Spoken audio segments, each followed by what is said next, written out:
February 14th was the start of Lent this year, and it was also the kickoff date for the latest 40 Days for Life campaign. 40 Days for Life is a pro-life campaign with a vision to access God's power through prayer, fasting, and peaceful vigil to end abortion. With us now is Matt Britton, chairman of the board and general counsel at 40 Days for Life. Matt, welcome to the program. Thanks for having me. There are several components to 40 Days for Life. There's prayer, vigil, outreach. Can you break it down for us? How does it all work? Sure. We have the three components that you just said. Of course, the first being prayer. Everything comes through our Lord. And fasting. We know from the Bible that some demons can only be driven out by fasting. That's no need of interpretation there. Jesus himself said that.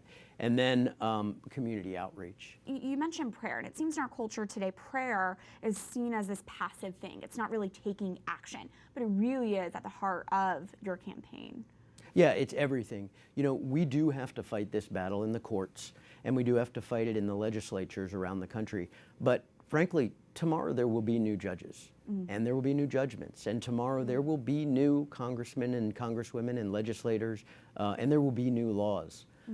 Hopefully we would like that, to see that right now, but what if it switched back? But there is only one God, and God is perfect, and from the Alpha to the Omega never changes. And so this battle will be won on our knees. We fight in all of these arenas, but we must fight on our knees.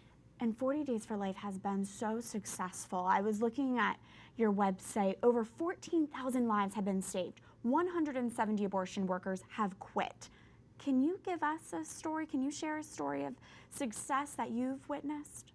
Yeah, I mean, there are so many. It's amazing. And just this Lenten campaign, this spring campaign, the folks up in Minnesota and Wisconsin don't call it a spring campaign. So 40 days in Lent and 40 days in the fall we do this. You know, we have had 6 more closures, by the way, this campaign, and I think 16 workers have quit. And of course, for every closure and every worker that quits, can you imagine how many babies are saved? Absolutely. If I can say, I wasn't there when it closed, but an amazing is I have been to Ixtapalapa, which is a campaign in Mexico, and that was the first closure in Mexico as a result of a 40 Days for Life campaign. Incredible. And they say their prayers on loudspeakers. The priest came and he says Holy Mass right there at the door, and some of the abortion workers who were security guards, we saw conversions there.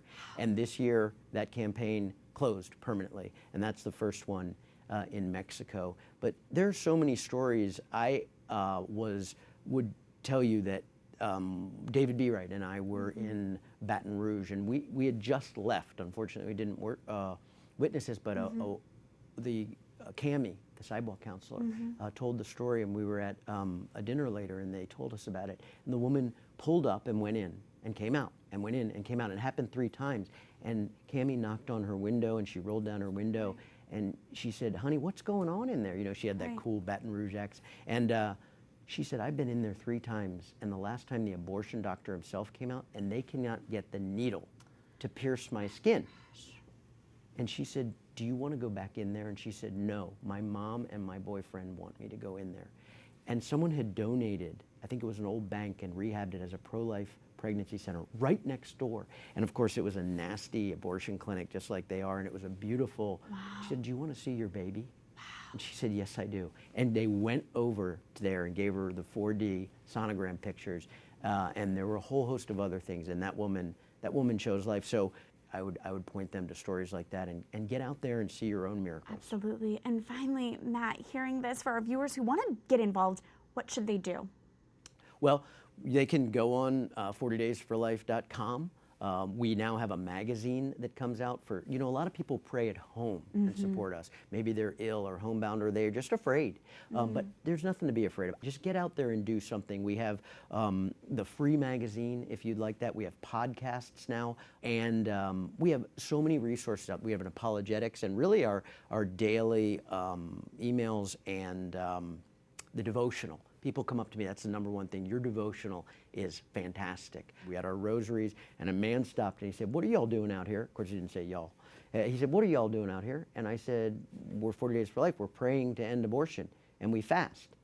And he said, I'm on my lunch hour. I could fast. Wow. I saw your rosary. I'm Catholic. I could come out here. I'm going to get a bunch of people from my office just because we had the sign and the rosary out there. And so just go out one time. I tell you, if you go out for 1 hour, you'll be out there more.